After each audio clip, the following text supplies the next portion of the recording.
पुराण रे आज्ञा सात को नहीं अनेक कथा अच्छी। ये सातर तत्व को जदि आमे उपलब्धि करि पारिबा, अनेक तत्व को आमे हृदंगम करि पारिबा, प्रकृत रे सात को नहीं अनेक कथा आज्ञा सप्त माटी बोली कहा जाए। देवी पूजा हला परे, देवी पूजा हला क्षणी आज्ञा जो सप्त मूर्तिकार आवश्यकता पड़े, काली पूजा हेले पुणी सप्त मूर्तिकार आवश्यकता पड़े। सप्त मूर्तिकार आवश्यकता पड़िबा संगे संगे आज्ञा जो सप्त तीर्थर जल मध्य आवश्यकता पड़ी था। तेणु सप्त तीर्थ जल कौ तीर्थ तीर्थ को नहीं आज्ञा सप्त तीर्थ बोली कहा जाइछि। कौ माटी को नहीं आज्ञा सप्त माटी बोली कहा जाइछि। खाली एतिक नुहे कौ कौ माटी संजोग रे आज्ञा सप्त माटी हुए। कौ कौ तीर्थ जल को सम्मिश्रण रे सप्त तीर्थर जल बोली कहा जाए। पुणी सप्त ऋषि तांकर आशीर्वाद न हेले कौनसी यज्ञ कर्म होम कर्म संपादन होई पारे ना। पुणी सप्त रथी द्वारा महाभारत युद्ध रे जो घनघटा हला, जो प्रकार परिस्थिति सृष्टि हला, सप्त चक्र मनीष जदि आध्यात्मिक मार्ग रे आगेब सप्त चक्र आज्ञा भेद करने को पड़िब। प्रकृत रे सातटा चक्र कौन, सप्त नदी कौन एवं सप्त समुद्र बोली कहा जाए। सप्त समुद्र आज्ञा कौन, सप्त धेनु बोली कहा जाए। सप्त धेनु कौन निश्चित भाव रे जानिबा। ये सात कथा को आमे हृदंगम करिबा। प्रकृत रे ये सात कथा को जिते दिन जाए आमे हृदंगम करि पारेना, प्रकृत तत्व को आमे अवलोकन करि पारिबा ना। सप्त माटी कथा आगो विचार करिबा। सप्त मूर्तिका न हेले देवी पूजा मध्य होई पारे ना। ये सप्त मूर्तिका कौन, सेथिरे अछि आज्ञा बेश्याबाड़ी मूर्तिका बोली आज्ञा बेश्याबाड़ी माटी देवी पूजा रे लागे बोली एक कथा शास्त्र प्रमाण देइचंती। एवं वेदभ्यासी पंडित माने निर्यास देइचंती।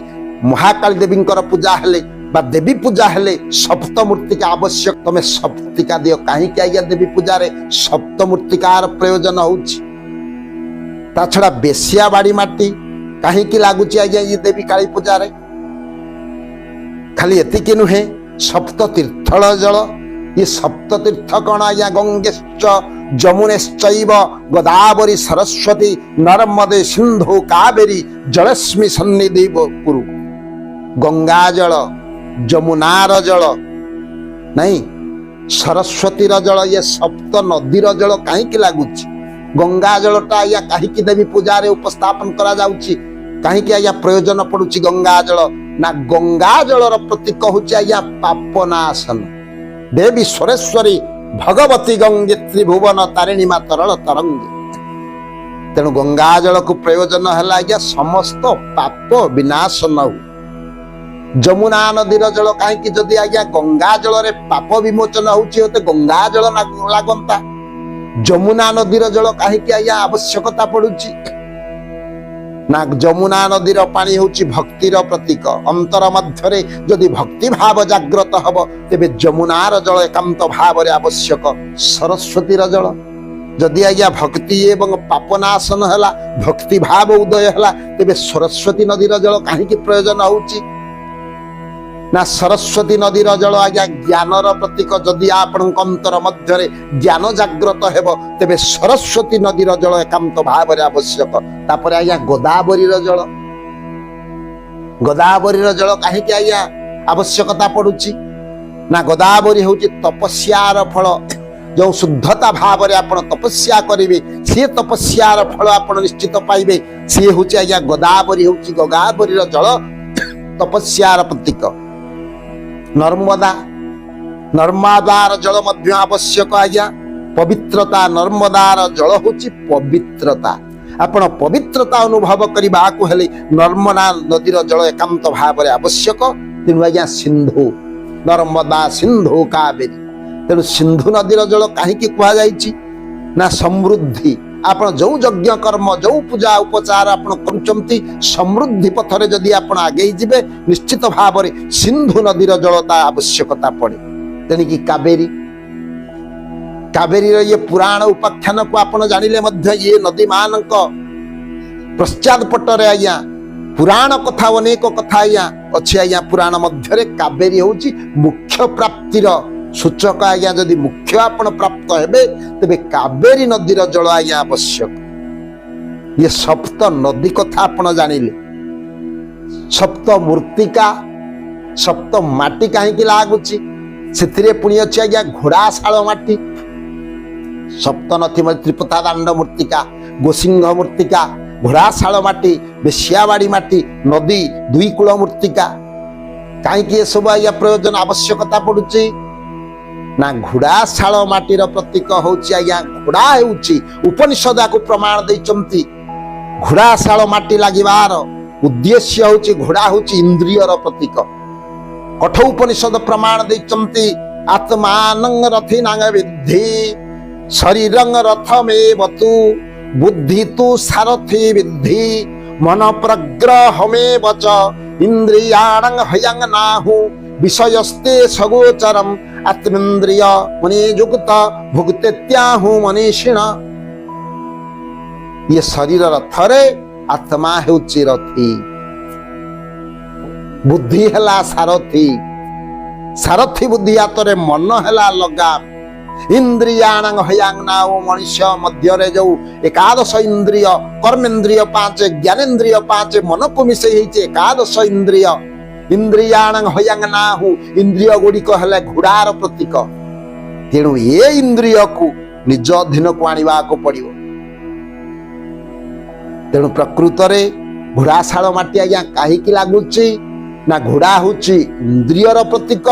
जे कोनोसी देवी पूजा करबा को हेले इंद्रिय गुड़िक निज संयुक्त भाव रे निज अधीन रे रखिबा को पड़िबो। नहले आज्ञा कुंडलिनी शक्ति जागृत हेबे ना बा मांकर करुणा आमे लाभ करि परिबा ना। जेते दिन जाए आमे इंद्रियासक्त अछि सेते दिन जाए आमे मुक्ति पथ रे यात्री हेई परिबा ना।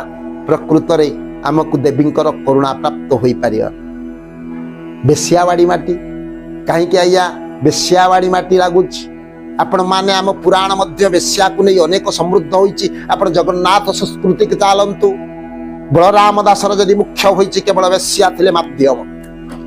भागवत रे मध्य पिंगला बेश्या उवाच आपण माने पठन करूचन। बिल्व मंगल जदि मुख्य प्राप्ति हेला या बेश्यांक संस्पर्श रे आसिला परे बेश्यांक निकटरु प्रकृत ज्ञान आहरण कला परे बिल्व मंगल आज्ञा मुक्तिर सोपान रे पहुंचिले। तेबे बेश्या निकट रे को भावटा रहिछि ना अंतर मध्य बेश्यांकर गोटिए भावना केवल धन माध्यम होउछि आज्ञा अर्थ।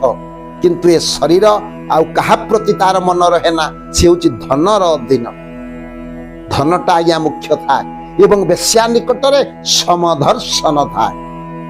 धनिक को आज्ञा जतिकी बेश्या भल पाए जने गरीब को सेतिकी भल पाए जने कुत्सित कदाकार रूप को जतिकी भल पाए सुंदर रूप लावण्य थिबा पुरुष को मध्य सेतिकी भल पाए। समदर्शन बेश्या निकट रे यही तत्वटी आज्ञा रहिछि। से आज्ञा समस्त को समान भाव रे दर्शन करे समदर्शी। जेते दिन जाए आमे समदर्शी होई नथिबा सर्म दर्शन आमे करि नथिबा सेते दिन जाए आमे मुक्तिर पथ को आमे जाई परिबा। तेणु बेश्यावाड़ी माटी निकटरू निश्चित भाव रे ये तत्व को आपण माने अवलोकन करिवे। घोड़ाशाल माटी निकटरू ये तत्व को अवलोकन करिवे। घोड़ा हेले इंद्रियर प्रतीक। उपनिषद याकु प्रमाण दैचंती। त्रिपथा दांड मूर्तिका पूरे आज्ञा त्रिपथा दांड मूर्तिका आज्ञा त्रिपथा दांड को मध्य बुझौछि। त्रिवेणी मध्य ये त्रिपथा दांड आम शरीर मध्य रहिछि। त्रिवेणी मध्य स्नान करी ध्याने सकल पाप हरि बाहरे भ्रमी नुह घांटी न पारे जन्म मृत्यु काटी।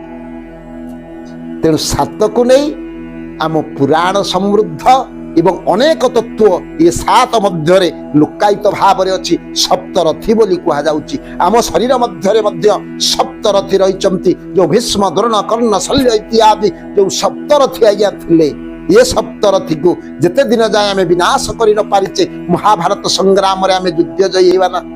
सप्तरथी के अविद्या आपण मानक आगर ये कथा पूर्व अध्याय रे मध्य किंचित आभास मु दैछि। सप्तरथी विषय रे अविद्या पांडित्याभिमान। पांडित्याभिमान हेले द्रोणंकर प्रतीक होचंती पांडित्याभिमान। अविद्यार प्रतीक होचंती भीष्म। पुरस्कार बड़ईर प्रतीक होचंती आज्ञा कर्ण। ये सातटा दुर्गुण मनीष निकट रही। ये सातटा दुर्गुण को जिते दिन जाए आम परित्याग कर न पारिचे सेते दिन जाए आम मुक्तिर पथ को जापर ना। तेणु सात कथाटा है मुख्य। आहरी अनेक कथा अच्छी परवर्ती अध्याय आपण मान निकट में आलोचना जारी रखी। ये शरीर मध्य सातटा आज्ञा चक्र रही। सी तो सातटा चक्र जिते दिन जाए जाग्रत होना आम मुक्ति बाट को जापर ना। सप्त लोक मध्य आमको मध्य चिंतार्थी हवा को पड़ो। प्रकृत में सप्त लोकर तत्व को आमको अवलोकन करने को पड़ो। सप्त ऋषिंकर तत्व को मत हृदंगम करने को पड़ो। सप्त समुद्र सातटा समुद्र मंथन होइछि। देवता एवं असुर सम्मिलित होई आज्ञा समुद्र मंथन करथिले। आम शरीर मध्य देवता असुर अछंती, सात समुद्र अछंती। लवण इक्षु सुरा दधि घृत क्षीर ती जो लवण बेष्टित देहा इक्षुच मुखमंडले सर्पी जड़ित नासिकाद्वये सर्पीच नासिकाद्वये सुरा जड़ित लिंगे। तेणु आम शरीर मध्य ये सात समुद्र रही। परवर्ती अध्याय ये तत्व को मध्य आम अवलोकन करवा। प्रकृत में सात समुद्र आज्ञा कौन तेरे सात विषय सम्यक धारणा दे आज ये जो कार्यक्रम स्वल्प समय कथा वस्तु को विश्राम दौची। सप्त नदी कथा आपण माने जानिले, सप्त माटी कथा जानिले एवं सप्त नदी कथा मध्य आपण मान को आगे उपस्थापन करी आज कार्यक्रम को विश्राम दौची। परवर्ती अध्याय अन्य जो सातर तत्व रहिला आज्ञा सप्त लोक सप्त चक्र ये कथा को उपस्थापन करवा। आज स्वल्प समय कथा वस्तु को विश्राम दौची। परवर्ती अध्याय आउ गोटे सुंदर कथा वस्तु नहीं आपण मान को आगे उपस्थापन करी। जे सारावे भवन्तु सुखिना सर्वे सन्तु निरामया सर्वे भद्राणि पश्यन्तु